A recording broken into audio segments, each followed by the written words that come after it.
Sa ngayon po ay alas 4 po ng hapon. Nakikita nyo po, medyo nandito po kami sa summit ridge ng Cinco Picos. Ayon kay Manong aming mga guide, mga isang oras na lang daw po ay nandun na kami sa campsite. Medyo hinihintay namin yung mga kasama namin at medyo nagpapahangin kami rito dahil talaga namang sobrang init ang dinaanan namin. Grabe! Heat stroke na yata, buto na kamo. Merong mga river na pwede tayo maligo. Ginawa talaga So, mamaya, kita-kita na tayo sa summit. Congrats! Lobat, but never empty.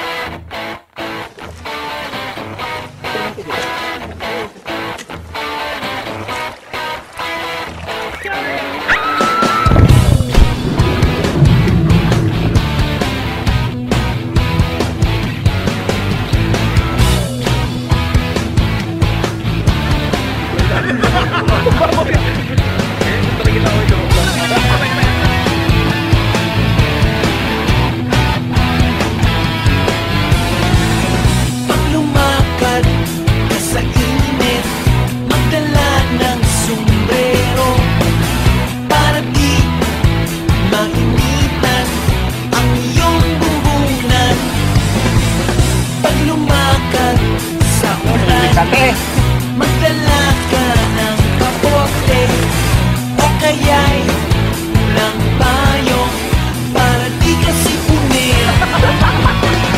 Maglakad sa araw, maglakad sa buwan, tipid sa pamasahe, pampatibay ng katawan. Huminto tayo dito, no? Para i-assist natin yung mga casualty natin. Katulad ng grabe sus nitong babaeng to.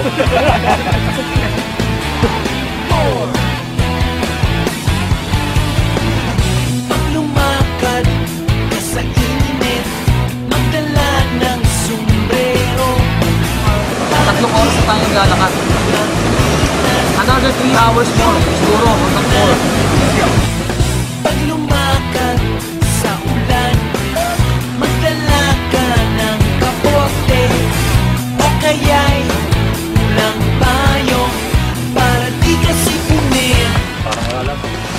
Maglakad sa araw, maglakad sa buwan, We have reached the campsite of Cinco Picos. Luto na muna. May tutuloy na tayo.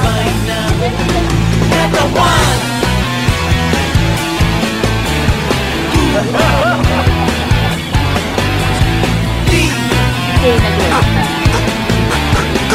Hey yo!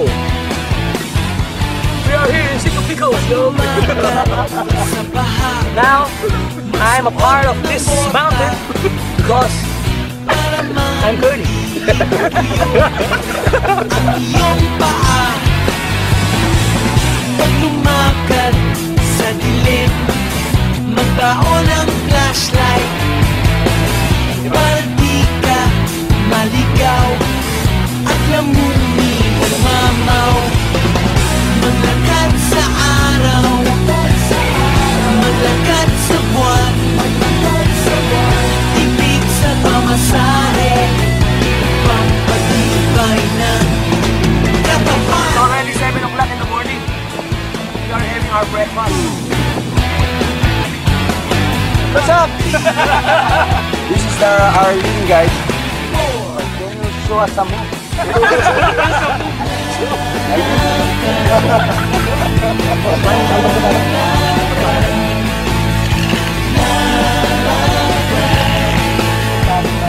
Pinaplano po namin na kami ay dyan bumaba, pero the best, we love nature.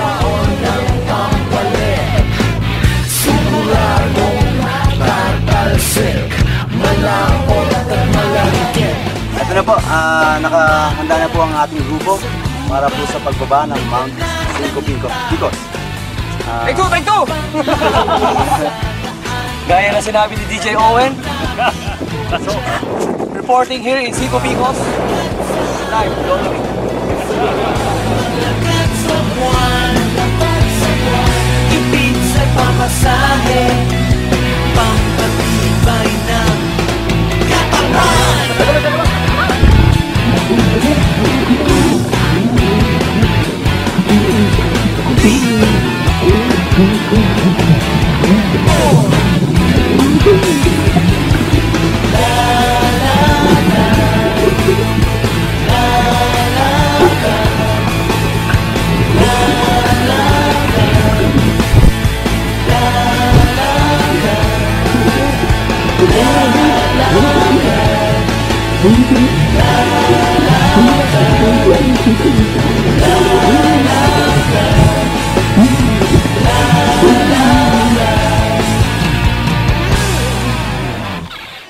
Ano na naman?